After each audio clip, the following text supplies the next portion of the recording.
In this guide we'll show you how to hide your online status on Instagram.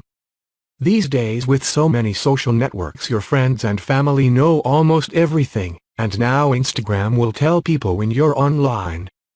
When you turn this feature off it will hide your online status or activity from all of your friends and family.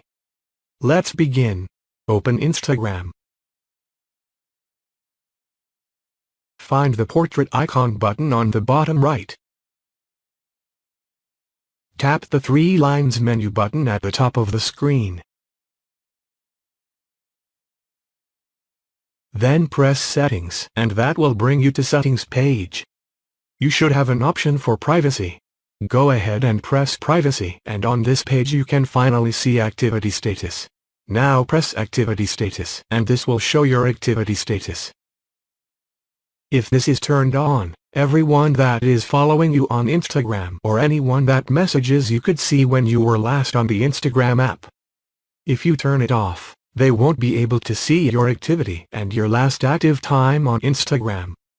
So just turn off the activity status, and that's all you need to do to appear offline or hide your online status on Instagram.